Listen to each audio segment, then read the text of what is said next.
Bonjour à tous, Mike Luzio. On se retrouve pour la petite review du Sigma 100-400. Alright.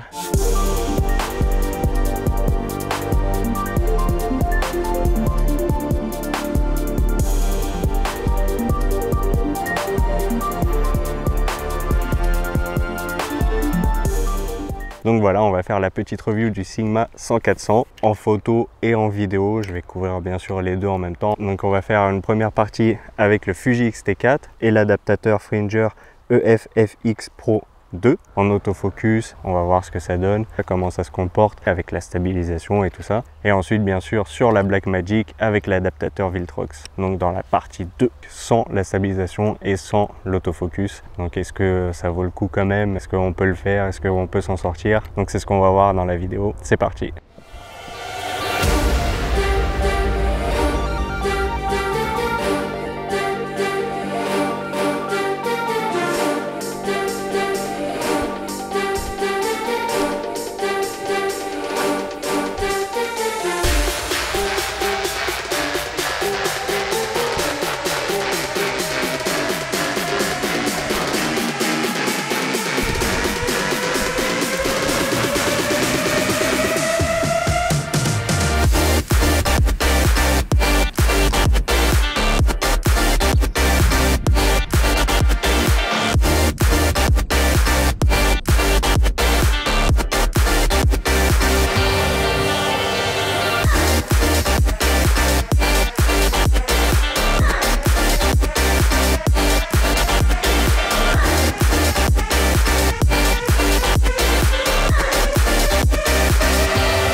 Le Sigma 100-400 5.6.3 et puis avec le Fuji aussi ça fait une qualité alright. Donc le caméscope Sony que j'avais c'était à peu près jusqu'au 300 équivalent. Donc voilà, c'est pour ça qu'il m'a intéressé. C'est sur toute cette plage. J'étais très content du Sigma donc 18-35 1.8.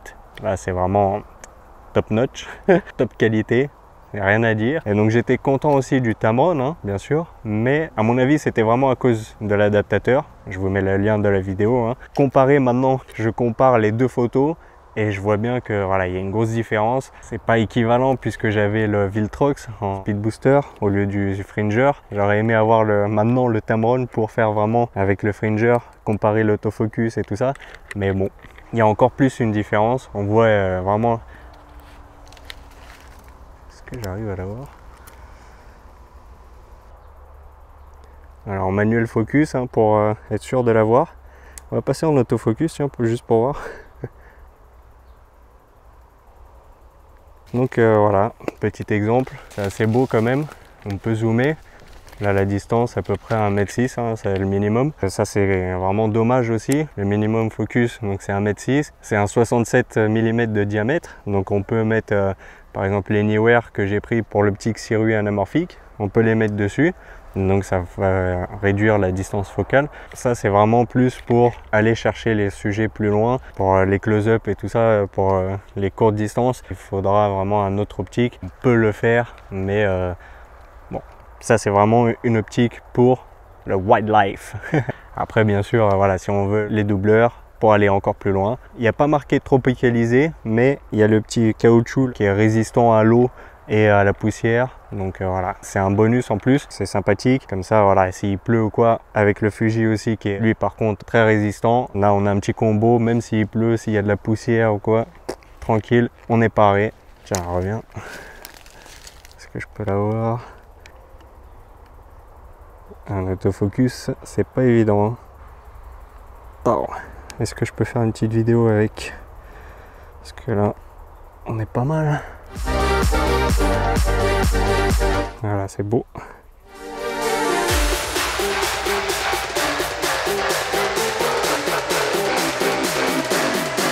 C'est très beau pour le tonnet. Donc autre point positif, c'est le tonnet, c'est le bokeh. De toute façon, c'est la focale, hein. Voilà, on est à cette distance, au minimum focus. Voilà, on aura un tonnet, on aura un bokeh, on aura un beau bokeh parce que voilà, le sujet est prêt et le paysage est super loin, donc voilà, ça fait des belles photos, ça fait des belles images. Et puis la qualité, donc la netteté du Sigma.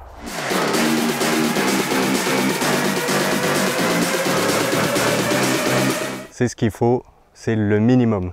Le 70-300, c'est une assez bonne plage optique quand on a un 18-55 par exemple, mais le 400, ça va un petit peu plus loin, surtout en termes de zoom. Plus il y en a, mieux c'est. Surtout pour la wildlife, si vous voulez vraiment un bon zoom, voilà, il ne faut pas hésiter à prendre plus. Pour 200 € de plus, donc on peut avoir le 150-600, donc on perd un petit peu de 100 à 150, ça c'est pas énorme, mais on a les 200 en plus, donc du 400 au 600, mais il était beaucoup plus lourd, quasiment le double, et aussi la longueur qui est environ de 30 cm. Pour le prix, c'est peut-être plus intéressant de prendre le 100-400, et après si vraiment on est limité et on veut aller plus loin, et ben on prend un petit téléconvertisseur encore en plus, soit le 1.4, soit le 2 fois. Ça passe du 200 à 800, donc c'est juste...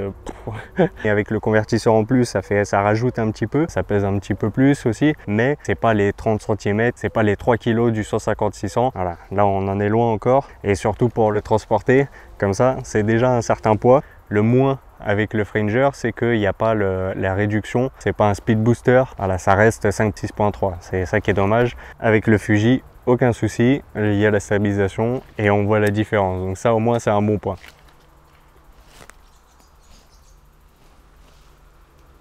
J'ai entendu quelque chose.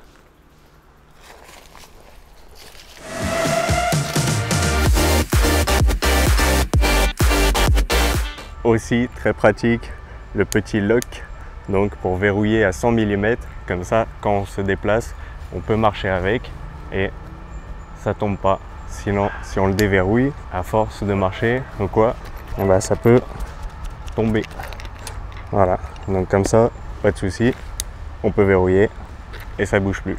Alright. Un autre point négatif, c'est l'autofocus.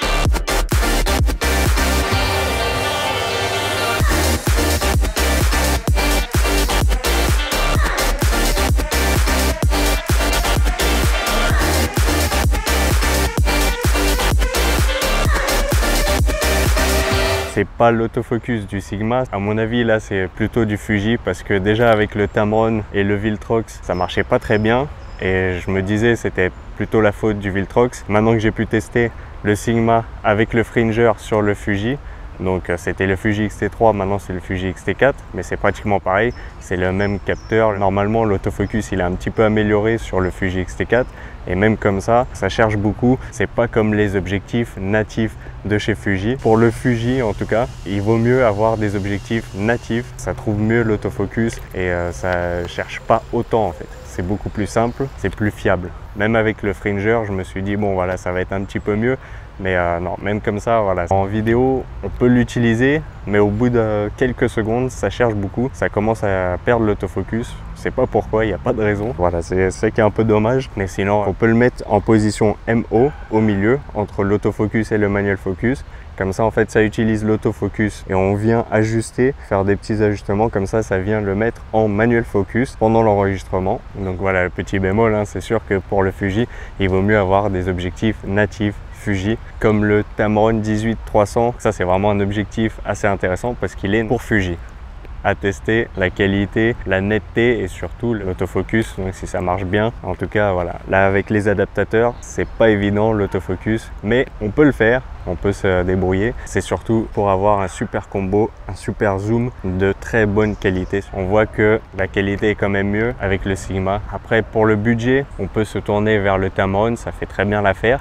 Mais voilà, si on veut l'extra pour aller jusqu'à 400, et puis après, si on veut mettre le téléconvertisseur de chez Sigma aussi pour aller jusqu'à 800, on va privilégier le Sigma. C'est sûr que c'est un coût en plus, mais voilà, au moins il y a la qualité qui est au rendez-vous. Elle est un peu plus lourde, elle est un peu plus longue que le Tamron, mais encore une fois, on n'a rien sans rien. Il faut faire des choix. Pour les petits budgets, si vous voulez démarrer, voilà, il faut mieux se tourner vers le Tamron. Si vous avez un peu plus de budget et si vous voulez vraiment une meilleure qualité, c'est sûr que le Sigma, c'est un poil au-dessus. Donc voilà, en conclusion, hein, super optique, super combo, même avec le Fuji. Voilà, l'autofocus, c'est pas tip top, mais on peut faire les petits ajustements. Donc soit au milieu, soit en full manual focus. Voilà, nickel. Vous trouverez bien sûr les liens dans la description. Si vous êtes intéressé, ce sont des liens affiliés, hein, bien sûr. Comme ça m'aide pour faire d'autres vidéos comme ça, d'autres comparaisons. Voilà, si vous voyez cette vidéo Tamron, je veux bien essayer. Hein. Tac tac, send it to me. On n'oublie pas de s'abonner, bien sûr, c'est le plus important. J'espère que cette petite vidéo vous a plu et on se retrouve très vite pour les prochaines. D'ici là, enjoy.